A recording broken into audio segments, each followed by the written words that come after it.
kurikulum. Nah, yang pertama ada pengertian evaluasi. Apa sih itu pengertian evaluasi? Nah, pengertiannya itu adalah pemberian nilai valuing atau pertimbangan. Dalam pemberian nilai atau pertimbangan, ini diperlukan data untuk mengambil keputusan. Jadi, penilaian merupakan proses pengumpulan dan penggunaan informasi sebagai dasar pembuatan keputusan tentang suatu program. Yang selanjutnya ada tujuan evaluasi. Tujuan evaluasi itu apa saja sih? Jadi, tujuan evaluasi itu ada 4 poin. Yang pertama yaitu memberikan informasi terkait dengan pelaksanaan pengembangan kurikulum dan cara pengimplementasian kurikulum tersebut. Yang kedua yaitu menjadi landasan atau tolak ukur keberhasilan atau kegagalan dari kurikulum tersebut. Yang ketiga yaitu memberikan alternatif pemecahan masalah yang dapat memperbaiki suatu pengembangan kurikulum tersebut. Yang keempat yaitu memahami dan menjelaskan karakteristik dari pengembangan kurikulum itu dan pengimplementasiannya. Selanjutnya itu ada fungsi evaluasi. Yang pertama itu fungsi evaluasi dikemukakan oleh Tiller tahun 1949. Hasil evaluasi adalah untuk memperbaiki kurikulum. Yang kedua itu ada Cronbach tahun 1963. Itu ada 2 fungsi kurikulum yang berbeda, yaitu memberikan bantuan untuk memperbaiki kurikulum dan memberikan penghargaan. Yang ketiga itu ada Schriven menyatakan bahwa fungsi evaluasi kurikulum terbagi menjadi 2, yaitu fungsi formatif dan fungsi sumiatif. Jadi, Tiller itu menekankan pada produk, sedangkan Cronbach menekankan pada evaluasi proses, sedangkan dampaknya hanya sebagai bawaan. Yang terakhir itu ada Schriven menekankan pada keduanya, yaitu proses dan hasil. Assalamualaikum warahmatullahi wabarakatuh. Di sini saya akan menjelaskan proses evaluasi. Ya, proses evaluasi ini ada beberapa. Yang pertama, prosedur metodologis. Prosedur metodologis berdasarkan pada pandangan filosofis dan teori. Contohnya, evaluasi kurikulum kuantitatif dan evaluasi kurikulum kuantitatif. Yang kedua, prosedur umum. Prosedur umum adalah prosedur yang terlepas dari pandangan filosofis dan teoristik. Prosedur umum ini ada beberapa. Yang pertama, kajian terhadap evaluan. Yang kedua, pengembangan proposal. Yang ketiga, pertemuan atau diskusi proposal dengan penggunaan jaga evaluasi. Yang keempat, revisi proposal. Yang kelima, rekrutmen personalia. Yang ketiga ada prosedur evaluasi kuantitatif. Secara mendasar prosedur yang dilalui adalah yang pertama, penentuan masalah dan pertanyaan evaluasi. Yang kedua, penentuan variabel, jasa, data, dan sumber data. Yang ketiga, penentuan metodologi. Yang keempat, pengembangan instrumen. Yang kelima, penentuan prosedur pengumpulan data. Yang keenam, penentuan proses pengolahan data. Ya, segitu. Kurikulum yang diatur. 1. Evaluasi perencanaan kurikulum. Evaluasi perencanaan kurikulum dikategorikan yaitu evaluasi proses perencanaan kurikulum dan evaluasi hasil perancangan sendiri. Evaluasi perencanaan kurikulum meliputi 2 aspek. Yang pertama, penentuan tujuan, desain, skop, dan sekuen isi.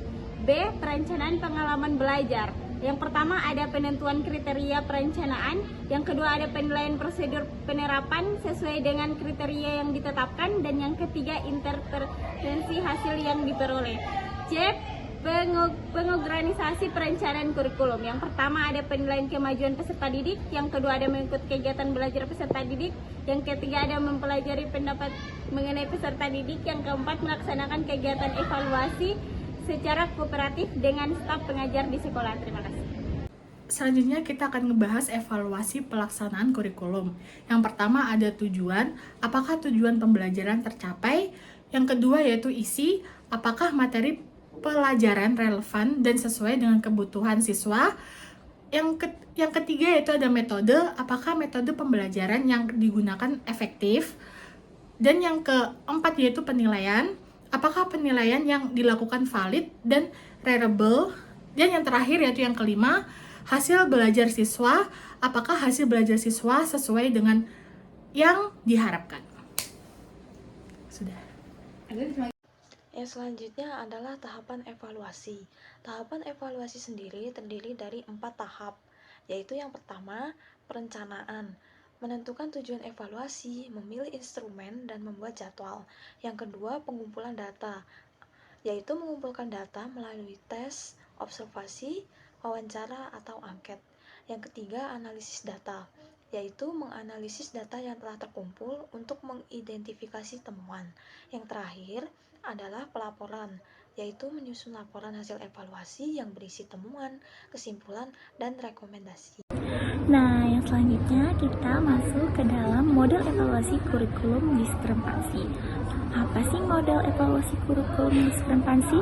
Model ini itu adalah berfokus pada identifikasi kesenjangan atau perbedaan antara tujuan yang telah ditetapkan dengan hasil yang sebenarnya dicapai dalam suatu program atau kurikulum. Nah, model evaluasi kurikulum diskrepansi ini memiliki 5 tingkatan. Yang pertama yaitu design stage, tingkatan desain program. Tujuannya merumuskan tujuan yang jelas, spesifik, dan terukur untuk program atau kurikulum. Aktivitasnya menganalisis kebutuhan peserta didik, merancang kegiatan pembelajaran, memilih materi, dan menentukan metode evaluasi. Yang kedua ada installation stage, pelaksanaan program. Tujuannya menerapkan desain program yang telah dibuat.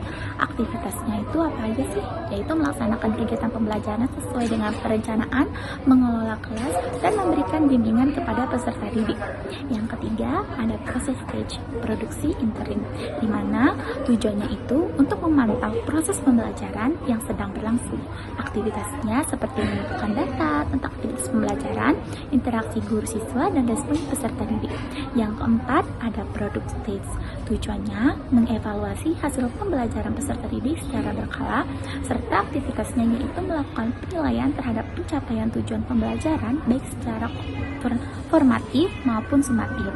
Dan yang terakhir ada cost stage, di mana memiliki tujuan menilai efisiensi dan efektivitas program dari segi biaya. Aktivitasnya itu seperti apa sih? Aktivitasnya bisa menghitung semua biaya yang terkait dengan program melalui dari perencanaan hingga pelaksanaan dan membandingkannya dengan hasil yang telah diperoleh. Model yang selanjutnya itu ada model containment atau model setang, yang mana untuk menilai suatu program itu dengan melibatkan semua pihak yang berkepentingan seperti peserta program, guru, orang tua, dan lain-lain. Tujuannya adalah untuk mendapatkan gambaran yang lengkap tentang keberhasilan program dari berbagai sudut pandang. Nah, yang ketiga yaitu model evaluasi kurikulum CIPP. Apa sih itu model evaluasi CIPP? Jadi model evaluasi kurikulum CIPP adalah model yang sering sekali digunakan untuk mengevaluasi suatu kurikulum. Nah, evaluasi ini dikembangkan oleh Daniel Staplebaum, yaitu terdiri dari konteks, input, proses, dan juga produk. Nah, konteks ini berupa diagnosis masalah dari suatu kurikulum yang dikembangkan. Nah, yang input ini adalah suatu masukan. Nah, masukan itu tuh seperti identifikasi rencana yang digunakan seperti rencana anggaran, rencana jadwal pelaksanaan, ataupun strategi-strategi dalam pembuatan kurikulum. Nah, yang ketiga itu ada proses. Nah, proses ini bertujuan untuk mengidentifikasi kelemahan dari kurikulum tersebut. Nah, yang terakhir itu adalah produk. Produk ini berupa hasil yang untuk menjadi lebih meningkatkan si kurikulum tersebut agar lebih bisa berkembang lagi, seperti itu. Jadi kesimpulan dari evaluasi kurikulum adalah evaluasi kurikulum digunakan untuk memperbaiki kurikulum yang sedang dikembangkan maupun kurikulum yang sudah ada. Nah, manfaat dari evaluasi kurikulum ini berdampak pada guru, siswa, hingga di masyarakat. Selain itu, manfaat evaluasi kurikulum bagi kurikulum itu sendiri ada 4. Yang pertama yaitu mengetahui tingkat pencapaian tujuan dari kurikulum tersebut. Yang kedua yaitu mengetahui kesesuaian, efektivitas, dan efisiensi dari kurikulum tersebut. Nah, yang ketiga yaitu dapat digunakan untuk menjadi penyesuaian dalam perkembangan zaman, perkembangan teknologi, hingga perkembangan ilmu pengetahuan. Nah, yang keempat yaitu dapat digunakan untuk menilai perkembangan kurikulum itu apakah sudah dapat diimplementasikan pada anak atau masih butuh perbaikan lebih lanjut. Seperti itu.